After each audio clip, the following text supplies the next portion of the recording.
اللہ کا قرآن موجود ہے، قرآن کا اور سنت کا وہی پیغام ہے جو جناب رسول اللہ صلی اللہ تعالی علیہ وسلم کا اور اللہ کا پیغام تھا۔ اور ہم سے بھی پوچھا جائے گا کہ اس قرآن پہ تم نے کتنا عمل کیا، قرآن کے ساتھ کتنی وفا کی، قرآن کے راستے پہ تم کتنے چلے۔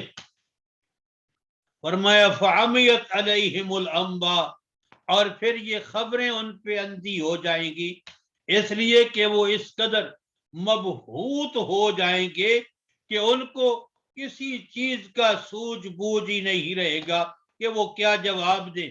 فَيَوْمَئِذٍ فَهُمْ لَا يَتَسَاءَلُونَ، اس دن پھر وہ آپس میں ایک دوسرے سے مشورہ بھی نہیں کر سکیں گے کہ پیر صاحب، مولوی صاحب اب بتائیں کہ ہم اللہ کو کیا جواب دیں کہ ہم نے قرآن اور سنت کے بارے میں کیا اللہ کو جواب دیا تھا، پیغمبروں کو کیا جواب دیا گیا تھا۔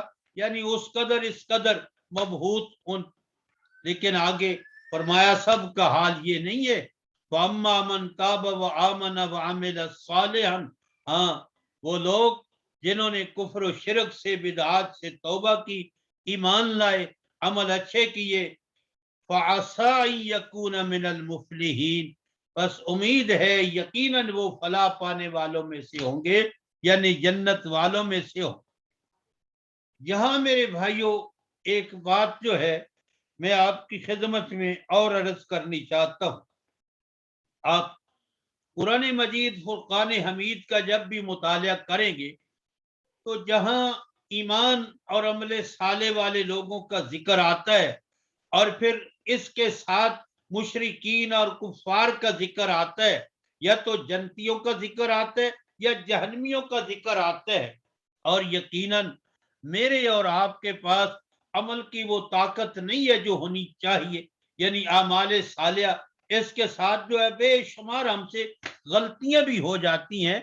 تو اللہ کا قرآن جو ہے یہ جو درمیان والا حصہ ہے اس کا ذکر نہیں کرتا۔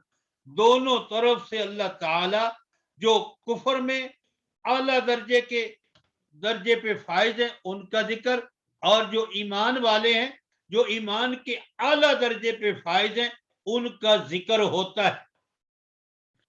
اور ایک جگہ ہے جہاں ان درمیانے لوگوں کا بھی ذکر ہوا ہے، اور وہ ہے سورہ فاطر۔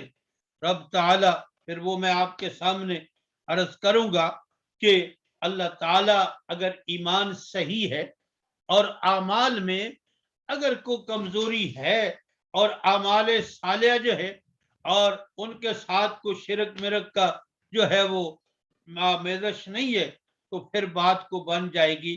لیکن عام طور پہ قرآن حکیم کے اندر ان لوگوں کا ذکر ہے جو ایمان اور عمل صالح کے اعلیٰ مقام پہ فائز ہوتے ہیں، اور دوسرے ان کے مقابل میں جو کفر و شرک کے اعلیٰ درجے پہ جو ہے وہ فائز ہوتے ہیں، ان کے لیے اللہ کی طرف سے ہلاکت کی بات ہوتی ہے، ایمان اور عمل صالح والوں کے لیے کامیابی اور فلاح کی بات ہوتی ہے۔ وَرَبُّكَ يَخْلُقُ مَا يَشَاءُ وَيَخْتَارُ، تیرا رب پیدا کرتا ہے جس کو چاہتا ہے، وَيَخْتَارُ، اور پسند کرتا ہے، مَا كَانَ لَهُمُ الْخِيَرَةُ، نہیں ہے ان کے لیے کوئی اختیار، سبحان اللہ وتعالی عما یشرکون، اللہ پاک ہے، بلند ہے شرک سے۔ میرے بھائیوں اس آیت کریمہ کا معنی اور مفہوم دو طرح مفسرین نے بیان کیا ہے۔ ایک تو کیا ہے کہ اللہ جس کو چاہتے ہیں پیدا کرتے ہیں، یہ ہمارا ایمان ہے کہ اللہ ہی خالق ہے، وہی پیدا کرنے والا ہے، اس کے علاوہ کوئی خالق نہیں۔ اور پھر فرمایا پسند بھی اللہ کی اپنی ہے۔ یہ جواب ہے مشرکین کی اس بات کا جو کہتے تھے کہ اللہ تعالیٰ نے اگر کوئی نبی بھیجنا تھا تو ان دو بستیوں میں سے کسی سردار کو اللہ نبی بناتے، عبداللہ کے یتیم کو نبی بنانا کو ضروری تھا۔ تو اللہ کہتے ہیں اللہ جس طرح خالق ہے اپنی مشیت کے ساتھ، اسی طرح اللہ تعالیٰ اپنے بندوں میں سے جس کو چاہتا ہے پسند بھی کر لیتا ہے۔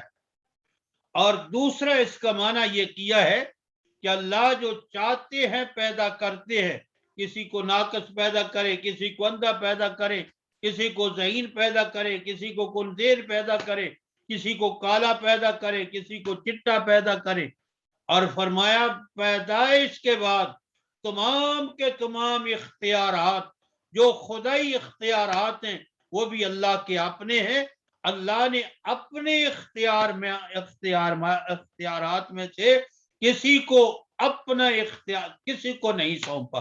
جس طرح اللہ کی ذات دعاؤں کو سننے والی ہے، اللہ نے کسی اور کو یہ اختیار نہیں دیا کہ تو بھی میرے بندوں کی دعاؤں کو سن لیا کر، اور اللہ کا اختیار ہے کہ وہ بندوں کی حاجات پوری کرے۔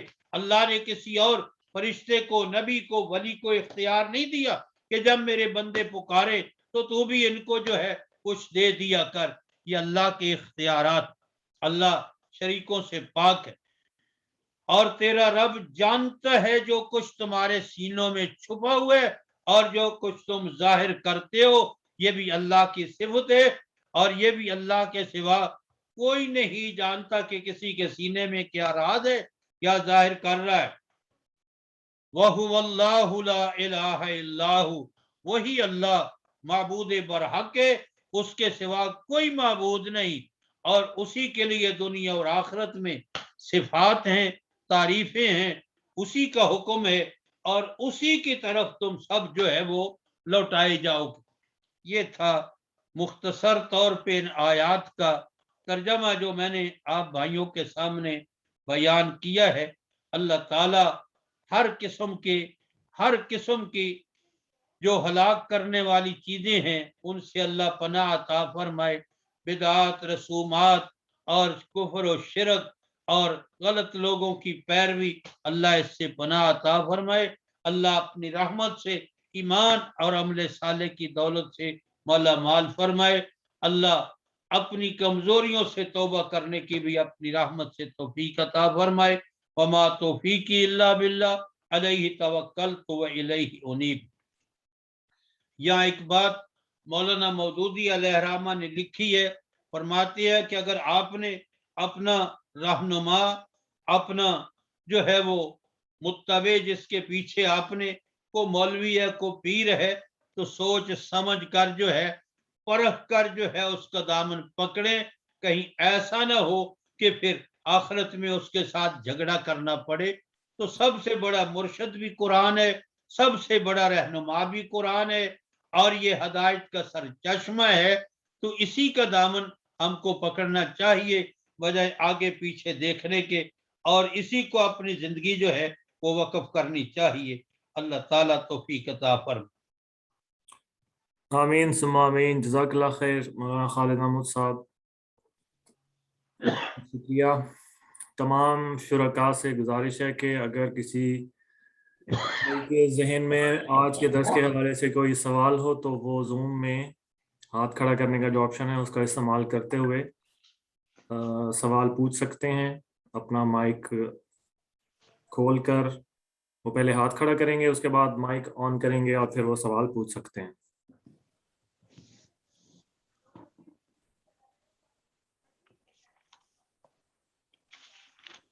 السلام علیکم۔ وعلیکم السلام جناب۔ بھائی ہاتھ کہاں سے اٹھانا ہے؟ جی آپ کے زوم میں آپشن ہوگی ریاکشنین کی۔ کیا ہوگا؟ ریاکشنن۔ اچھا، وہاں پر آپ جائیں گے تو وہاں لکھا ہوگا ہانڈ ہیبن، اگر آپ جرمن میں استعمال کر رہے ہیں، اگر انگلش میں کر رہے ہیں تو پھر کچھ اور لکھا ہوگا۔ نہیں آواز آ رہی ہے نا جی، اگر فرمائیں۔ آپ کچھ کرنا چاہ رہے ہیں سوال تو آپ پوچھ سکتے ہیں، جی پوچھئے۔ اچھا اوکے، میں نے شارٹ میں سر میرا سوال یہ تھا، یہ محمود مولانا بکرانی صاحب صاحب ہیں السلام جی۔ علیکم، جی اور سب کو میرا سلام۔ وعلیکم السلام۔ میرا سوال یہ ہے کہ جو آپ نے جن آیات کے حوالات دیے نا، اس جی میں ایک آیت آپ نے کہا تھا سورہ مومن، جی وہ جی سورہ مومن کا ہمیں حوالہ نہیں سمجھا، کون سی آیت تھی وہ؟ اچھا، آیت میں ابھی جناب کی خدمت میں عرض کرتا ہوں جی۔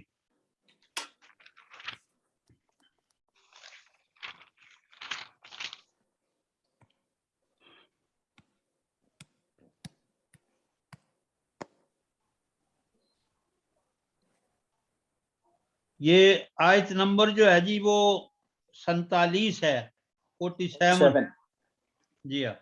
اوکے اوکے جزاک اللہ. بس یہ وہ میں نے نوٹ کرنا بھول گیا اس وقت. جی 47. اوکے جزاک اللہ. جی بہت شکریہ محمود بکرانی صاحب. ابھی ریاض صاحب کا سوال ہے. جی ریاض صاحب. جی السلام علیکم سب دوستوں کو جو بعد میں آئے ہیں. مولانا محترم میرا درس کے حوالے سے سوال ہے کہ آج کا درس جو ماشاءاللہ وہ ہمارا زندگی کے ساتھ جڑا ہوا ہے، انہی حالات کے ساتھ ہم گزر رہے ہیں. اللہ تعالیٰ ان میں صراط مستقیم پہ ہمیں چلنے کی توفیق عطا فرمائے. میرا جی جس طرح آپ نے فرمایا کہ وہ بت ہیں وہ بھی جہنم میں ڈالے جائیں گے، وہ نہ دنیا میں بات کر سکتے تھے اور نہ ہی وہ جہنم میں بات کر سکیں گے. تو میرا سوال یہ ہے کہ جزا اور سزا جو ہے نا وہ انہی لوگوں کو ہوگی جو جن سے پوچھا جائے گا. اگر جو ان کو دنیا میں ان کو جنہوں نے بت بنایا تھا تو وہ بت پتھروں نے تو نہیں کہا تھا کہ ہمیں بت بناؤ یا نہ بناؤ نا. تو یہ کیسے ممکن ہے کہ یہ بت جو ہے نا یہ جہنم میں ڈالے جائیں گے اور پتھر بولتے نہیں ہیں؟ ایک سوال تو یہ ہے. جی اس کا جواب لینے دوسرا ذہن میں رکھیں جی. جی اللہ نے فرمایا وقودھا الناس والحجارہ، جہنم کی آگ کا ایندھن لوگ اور پتھر ہوں گے جی. پتھروں سے مراد مفسرین یہی لیتے ہیں جو ان پتھروں کو سامنے رکھ کر جو ہے پوجا کرتے ہیں نا جی غیر اللہ کی. ان پتھروں کو ان کے سامنے ان کو ذلیل کرنے کے لیے ڈالا جائے گا. پتھروں کو کوئی تکلیف نہیں ہوگی، بلکہ جو پتھروں کو سامنے رکھ کر یہ جو ہندو لوگ پتھروں کی مورتیوں کی پوجا کرتے ہیں نا یا مٹی کی، ان کا ایک عقیدہ ہے پرکٹ، یہ ہندی کا لفظ ہے. اس کا مطلب یہ بزرگ بیان کرتے ہیں کہ جب یہ ان کے سامنے ناچتے ہیں یا دودھ چڑھاتے ہیں یا جو کچھ بھی کرتے ہیں، وہ جو اصلی دیوی ہے اس کی روح ان کے اندر آ جاتی ہے، پھر وہ ہمیں دیکھتی ہے، وہ ہماری حاجات پوری کرتی ہے. اور ہر مشرک کا یعنی مکے والے مشرکین کا بھی یہی عقیدہ تھا. جناب ابراہیم علیہ السلام کا بھی بت تھا، جناب اسماعیل علیہ السلام کا بھی بت تھا، جناب عیسیٰ علیہ السلام کا بھی بت تھا. اور یہ جو لات اور منات اور یہ عزا تھے، یہ انہی پہلے بزرگوں کے نام تھے اور پھر ان کے نام پہ یہ بت تھے. جب یہ ان کے سامنے نظر و نیاز کرتے تھے تو ان کا عقیدہ یہ تھا کہ ان کی روحیں ان میں حلول کر آتی ہیں اور اصل میں ہماری حاجات وہ پوری کرتے ہیں، وہ خوش ہوتے ہیں. ما نعبدهم الا ليقربونا الى اللہ، اور ان کی سیوا سے ہمیں اللہ کا قرب حاصل ہوتا ہے.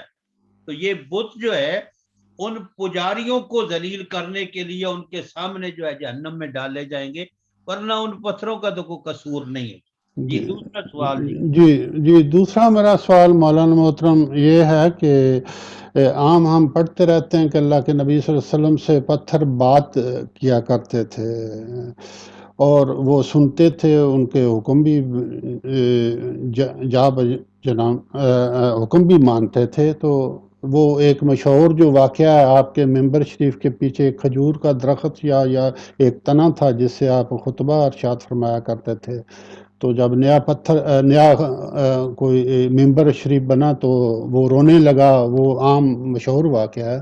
تو ان کا کیا اس آیات کے ساتھ اگر جوڑ کر دیکھا جائے تو اللہ کے ہاں اس وقت ان پتھروں کا جو بات کرتے تھے یا وہ تنا جو تھا وہ رویا، جو گڑگڑایا، جو اس کو آپ صلی اللہ علیہ وسلم نے سینے میں لگایا، تو قیامت کے دن ان کا کیا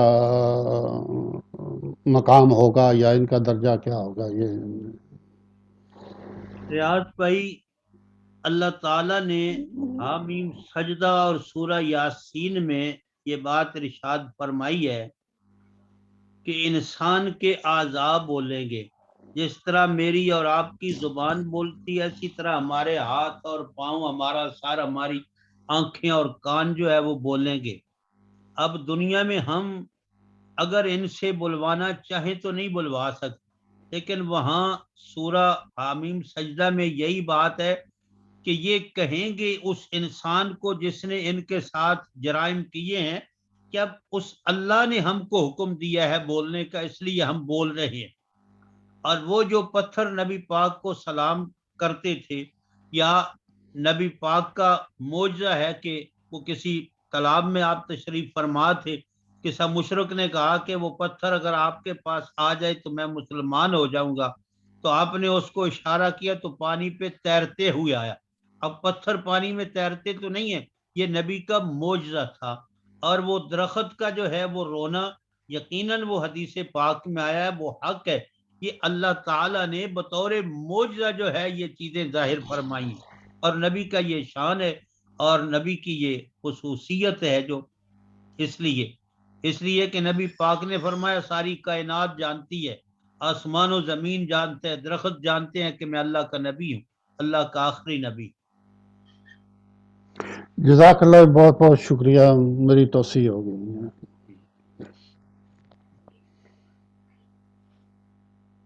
جی فرمائیں جی۔ جی اور کسی بھائی کا سوال ہو تو وہ پوچھ سکتے ہیں۔ بصورت دیگر میں ایک سوال ہے وہ میں پوچھنا چاہوں گا مولانا سے۔ فرمائیں جی، ایک ایک کر کے۔ جی مولانا، اس میں یہ ہے کہ ابھی ان آیات میں جو ذکر آیا ہے کہ وہ لوگ جواب دیں گے یہ ہماری تو بندگی نہیں کرتے تھے، جی جو وہ جواب ان کا ہے جی کہ لو انہم کانوا یہتدون جی یعبدون، یعبدون، جی تو اب اس میں جب ایک اگر بت کے سامنے اس کی پوجا کی جائے، سجدہ کیا جائے اور اس کے سامنے بیٹھا جائے اور بڑے احترام کے ساتھ، تو وہ چیز تو سمجھ آتی ہے کہ وہ چیز وہ انسان اس کی بندگی کر رہا ہے، اس کی پوجا کر رہا ہے۔ جی لیکن انسانوں کی جو بندگی ہے اور انسانوں کی جو عبادت ہے جی وہ تو نہ ہم کسی کو ہم سجدہ کرتے ہیں، نہ ہی ہم کسی کو کوئی اور اس قسم کا کوئی بات کرتے ہیں، لیکن اس کے باوجود قرآن میں اکثر مقامات پر جو ہے وہ یہ کہا گیا ہے کہ وہ لوگ شرک کرتے ہیں۔ تو اس میں یہ برائے مہربانی وضاحت فرما دیں کہ سجدہ کرنے کے علاوہ وہ کون سے ایسے اعمال ہیں یا حرکات ہیں کہ جو کرنے سے وہ چیز بندگی میں اور عبادت میں شمار ہوتی ہے۔ دیکھیے جی، سورہ یاسین کے اندر رب تعالیٰ فرماتے ہیں کہ جب میدان معاشر ہوگا، رب تعالیٰ فرمائیں گے وَامْتَازُوا الْيَوْمَ أَيُّهَا الْمُجْرِمُونَ، جرم کرنے والوں آپ نیکوکاروں سے، مومنین سے علیحدہ ہو۔ پھر اللہ تعالیٰ ان مجرمین کو خطاب کریں گے الم احد الیکم یا بنی آدم اللہ تعبدوا الشیطان، اے آدم کی اولاد، کیا ہم نے تم سے عہد نہیں لیا تھا کہ تم نے شیطان کی بندگی نہیں کرنی۔ یہاں اب الفاظ ہے تعبدوا الشیطان، شیطان کی عبادت۔ اب دنیا میں کوئی ایسا انسان نہیں ہے جو شیطان کی عبادت کرتا ہو، یہ تو آپ بھی جانتے ہیں۔ پھر اس کا حل کیا ہے شاہ عبد القادر علیہ الرحمہ نے کہ اس کا معنی تعبدو کو ہے اطیع الشیطان، شیطان کی اطاعت۔ جب یہ اطاعت والا معنی کیا جائے تو پھر بے شمار لوگ جو ہے وہ اللہ اور اللہ کے رسول کی اطاعت کے مقابلہ میں شیطان کی اطاعت کر رہے ہیں، شیطان کا حکم مان رہے ہیں۔ اور دوسری بات جو ہے شاہ صاحب نے یہ لکھی ہے کہ دنیا میں اگر کسی بت کی، کسی ولی کی، پیغمبر کی، درخت کی، جس کی بھی پوجا ہو رہی ہے، وہ در حقیقت جو ہے وہ شیطان کی ہو رہی۔ اس لیے ایک تو شیطان جو ہے ان غیر اللہ کی عبادت سے خوش ہو رہا ہے، رحمان ناراض ہو رہا ہے، تو یہ شیطان ہی کی عبادت۔ اور دوسرے شاہ صاحب نے لکھا ہے کہ شیطان اپنا وہی نام رکھوا کر جو ہے اپنے آپ کو پجواتا ہے۔ تو اس لیے ہم کسی انسان کی یا اس طرح نبی کی عبادت نہیں کر، لیکن یہ ایک سورہ شعراء کی بات جو ہے میں آپ کے سامنے عرض کروں گا جناب ابراہیم علیہ السلام وہ پوچھتے ہیں وَاتْلُ عَلَيْهِمْ نَبَأَ ابراہیم، میرے پاک پیغمبر ابراہیم علیہ السلام کی خبریں ان پہ تلاوت کریں. اذ قال لأبیہ وقومہ ما تعبدون، جب انہوں نے اپنے ابا اور اپنی قوم سے کہا کس کی تم عبادت کرتے ہو؟ قالوا نعبد اصناما فنظل لها عاکفین، انہوں نے کہا ہم ان بتوں کی عبادت کرتے ہیں اور ہم انہی کے سامنے معتکف رہتے ہیں. جناب ابراہیم نے کہا هل یسمعونکم اذ تدعون، کیا تم جب ان کو پکارتے ہو تو یہ تمہاری بات سن لیتے ہیں؟ او ینفعونکم او یضرون، یا تم کو یہ نفع دیتے ہیں یا تم کو تکلیف دیتے ہیں. یعنی ان بتوں کی عبادت بھی سب سے بڑا اس کا جو یہ تھا کہ وہ ان بتوں کو اپنی حاجات میں پکارا کرتے تھے. یہ جناب ابراہیم حل یسمعونکم اذ تدعون، کیا وہ سنتے ہیں تمہاری بات جب تم ان کو پکارتے ہو؟ تو آج کے اس دور میں یا علی مدد، علی مشکل کشا، یا غوث اعظم، یا خواجہ اجمیری، یہ ساری پکار ہو رہی ہے اللہ کے نیکوکار بندوں کی. لیکن میں نے عرض کیا تھا کہ یہ جو نیکوکار بندے ہیں، متقی پرہیزگار بندے ہیں، ان کے بارے میں اللہ تعالیٰ ان کو بھی اکٹھا کریں گے پکارنے والوں سے، لیکن وہ بری و ذمہ ہے. وہ کہیں گے کہ ہم تو ان کی پکار سے غافل تھی، بے خبر تھے، یہ جو کچھ کرتے رہے. لیکن اب جو مولوی یا پیر اللہ کی ان بندوں کی پکار کروا رہے ہیں، جو سبب اور ذریعہ بن رہے ہیں، یعنی ان پڑھ عوام کو، وہ اصل میں مجرم ہیں اس بات کے جو.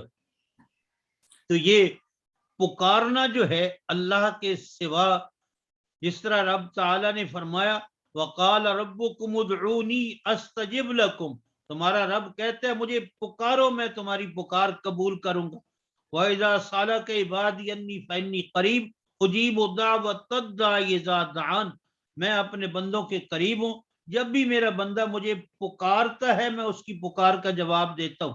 اب یہ پکارنا حاجات میں ما فوق الاسباب جو ہے یہ اللہ کا حق ہے، لیکن آج ہم اللہ کی مخلوق کو یہ دے رہے ہیں.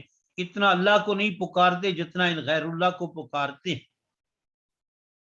یہ پکار ہے ان کی جو عبادت کا مغز ہے. الدعاء مخ العبادہ، عبادت کا مغز جو ہے یہ دعا ہے. دعا کا معنی ہوتا ہے پکارنا.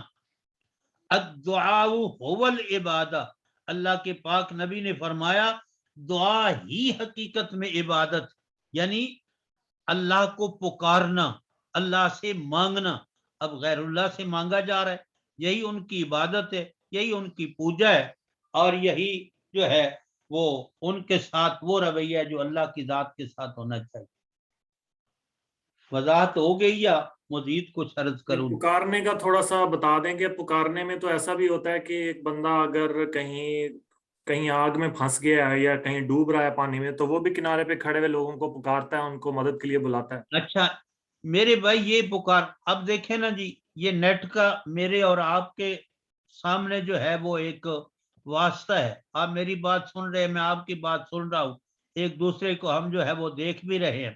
لیکن اگر یہ نیٹ درمیان میں نہ ہو اور پھر میں یہاں بیٹھ کر پکاروں یا ریاض میں بڑی تکلیف میں ہوں پہنچیں، تو یہ وہ پکار ہے.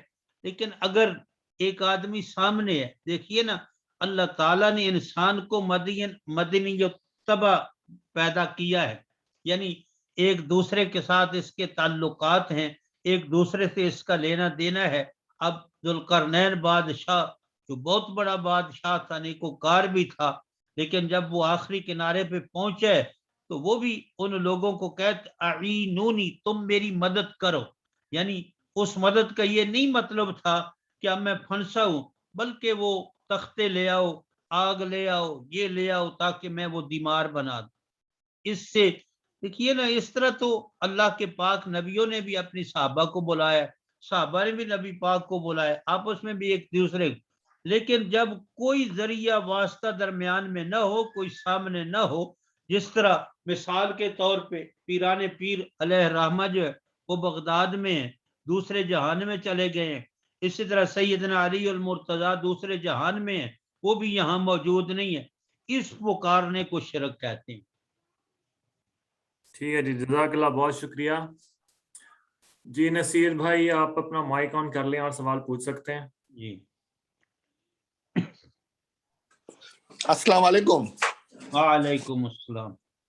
میرا سوال یہ ہے کہ پاکستان سے مجھے ایک میسج آیا تھا کہ ایک مسجد بن رہی ہے، جی اس میں کچھ چندہ ڈالنے کے لیے نا، جی تو لیکن اس مسجد میں کہہ رہے ہیں کہ مطلب بہت بدعتیں ہوتی ہیں،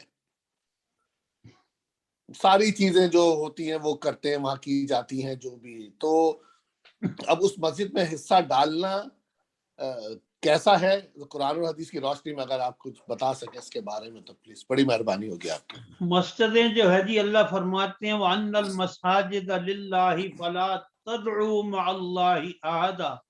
یہ مسجدیں اللہ کے لیے ہیں اور ان مسجدوں میں اللہ کے ساتھ کسی اور کو مت پکارو. جس طرح یہ نماز کے بعد جو ہے 2.5 قدم بغداد کی طرف اٹھا کر پیران پیر کو پکارتے ہیں، یا اس مسجد کے اندر جو ہے وہ بڑے بڑے جو ہے وہ مشاعرے ہوتے ہیں، نعتیں ہوتی ہیں اور اس طرح اور خرافات ہوتے ہیں. تو ایسے مسجد کی تعمیر میں ذرا پرہیزی کرنا چاہیے، ان کی ان بدعات میں جو ہے وہ معاون نہیں بننا چاہیے. بہت بہت شکریہ آپ کا، بہت بہت شکریہ.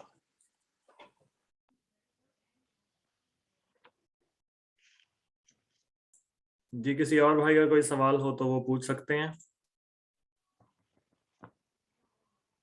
ابھی 10 منٹ ہیں ہمارے پاس مزید، اور اگر سوال نہیں ہے تو پھر ہم اپنے درس حدیث کی طرف چلتے ہیں.